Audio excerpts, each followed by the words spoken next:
Bonjour tout le monde. Alors, ici c'est Rachel Pelletier pour notre troisième module sur la thématique Rappelle-toi qui tu es. J'ai avec moi mon ami Clermont qui va aussi participer sous une forme un peu d'entrevue. Alors, le premier thème que j'aimerais aborder aujourd'hui, c'est celui de notre multidimensionnalité.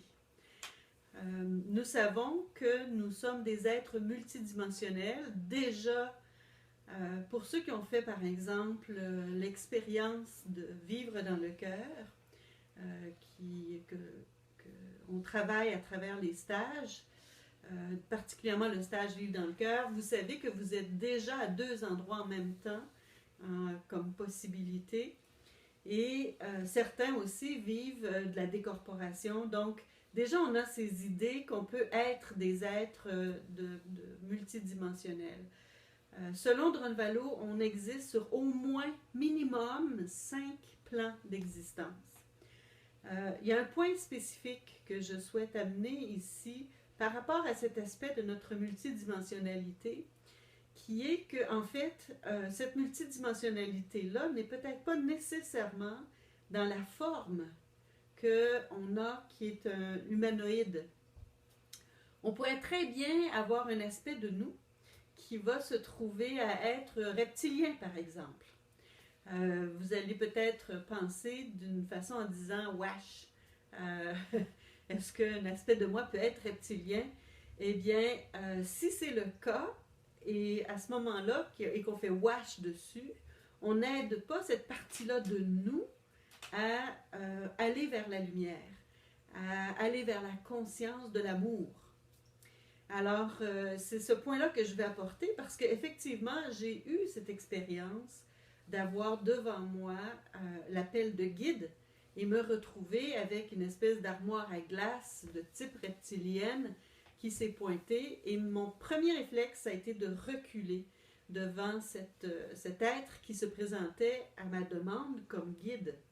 Et la réponse de cet être-là, ça a été « Toi qui te targues d'être dans l'amour, n'es-tu pas capable de reconnaître un guide? » Et j'ai à ce moment-là compris que, effectivement, les formes peuvent être différentes, mais que le cœur peut être vibré au même diapason. Alors, c'est simplement vous mentionner aussi que dans cette dimension-là d'être multidimensionnel, il ne faudrait pas se surprendre qu'éventuellement, on va avoir des êtres qui vont avoir des allures différentes de nous. Et je pense que c'est important de se préparer à ça, surtout qu'en ce moment, de plus en plus, on voit apparaître l'information sur nos frères des étoiles et on peut parler à ce moment-là, l'information qu'on a sur ces frères des étoiles, entre autres, certains sont de forme, par exemple, d'oiseaux, d'autres sont effectivement de forme féline, d'autres vont être de forme les mantibes, qu'on les appelle. Et on commence à avoir ces informations-là qui rentrent de plus en plus. Et en fait, ça va jusqu'à nous dire qu'il peut y avoir jusqu'à 200 types de personnes qui appartiennent à différents peuples, à différentes étoiles. Alors, donc, c'est un aspect de nous. Et le premier aspect, évidemment, aussi qu'on a à recontacter, c'est ce qu'on appelle souvent le moi divin. En anglais, on dit le higher self. Alors ça, définitivement, c'est vraiment une des choses qui nous est accessible en ce moment, maintenant. Oui, Rachel, suite à ça, peux-tu nous parler du lien qu'il y a entre, quand tu veux parler du lien qu'il y a entre la théorie de Darwin avec ce que tu viens de nous parler? En fait, ce que Darwin nous amène, c'est que on est un processus d'évolution du singe. Et effectivement, je pense qu'il peut y avoir des liens, des êtres qui sont dans un processus d'évolution de ce groupe d'animaux. Et on a aussi des preuves qu'il y a eu de l'évolution par rapport à développer des technologies de ces êtres-là. Cependant, il y a aussi d'autres théories qui disent, par exemple, qu'on on est plus que des êtres qui avons été développés sur la Terre, on est des êtres qui venons des étoiles. Et donc, Darwin, pour moi, c'est un aspect des choses. Et il y a certainement des humains qui sont un processus d'évolution des grands singes, en fait. Mais je pense qu'il y a beaucoup d'aspects de nous qui viennent aussi de d'autres plans. Rachel, tu nous as déjà parlé d'une aventure avec les Pléiadiens. Tu veux-tu nous en parler un peu plus? Pour faire le lien, en fait, avec ce que je dis, c'est que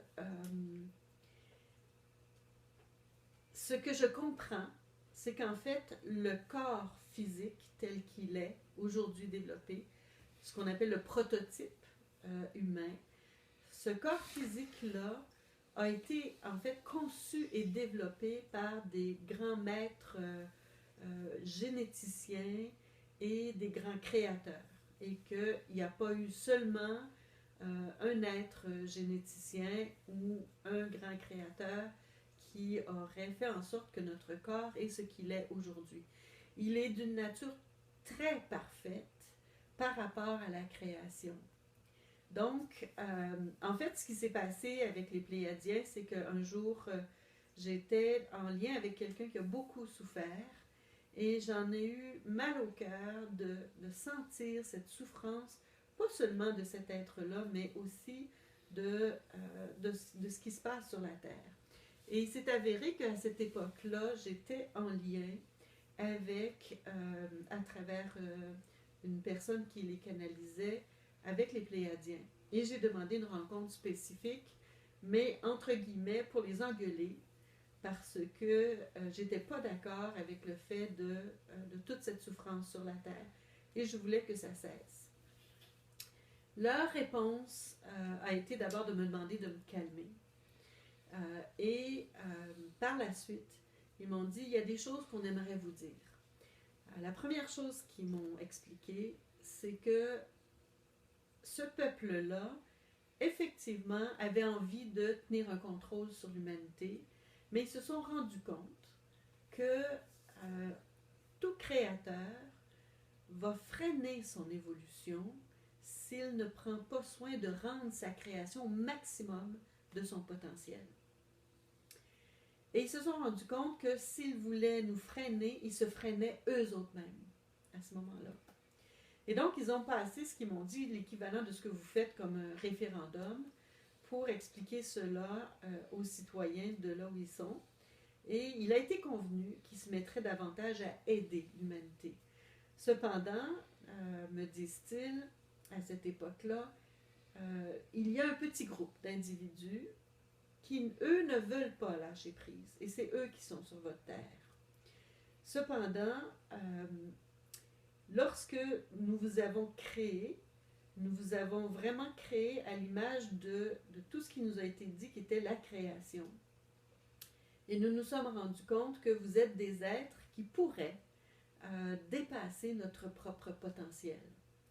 Et ces êtres-là qui freinent, qui veulent garder le contrôle sur la Terre, ces êtres-là ont peut-être la peur qu'effectivement on devienne plus puissant qu'eux. Mais quoi qu'il en soit, ils sont sur notre Terre et ils continuent à essayer de gérer l'expérience qui est ici parce qu'ils se nourrissent de la peur, ils se nourrissent de la douleur, de la guerre et de tous ces éléments-là.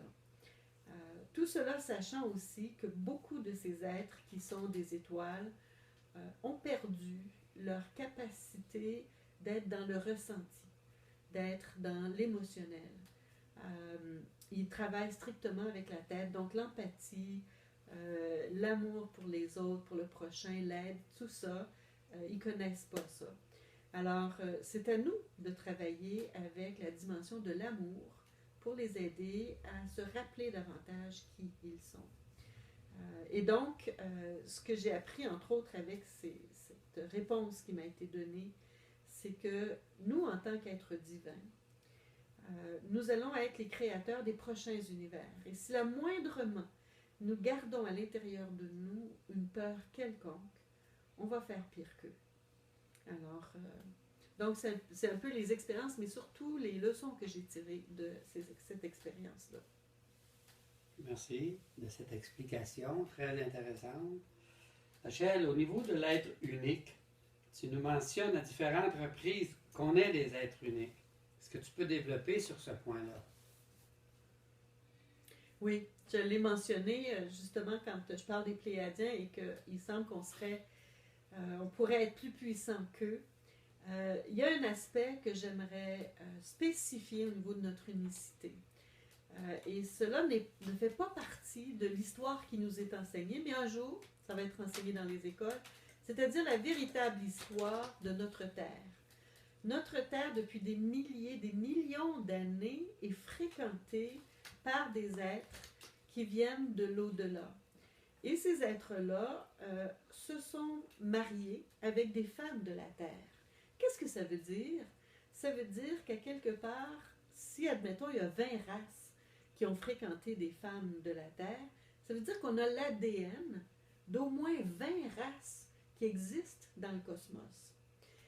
Ce que ça veut dire donc, c'est que nous avons les attributs de tous ces êtres-là à l'intérieur de nous, ce qui nous rend véritablement particulièrement uniques. Et on apprend aujourd'hui que les êtres humains sont sollicités par les peuples des étoiles, entre autres, pour faire les études de l'ADN, parce que c'est une ADN qui est totalement unique. L'être humain que nous sommes se trouve à avoir une diversité, par exemple, d'émotions. On a une palette émotionnelle qui est absolument unique. Nos frères des étoiles ne comprennent pas, par exemple, qu'on peut aimer quelqu'un, puis 5 minutes après crier « je l'haïs ». Ils ne comprennent pas ça. Mais on a effectivement tout cet élément. On peut vivre de l'agressivité comme de la tendresse.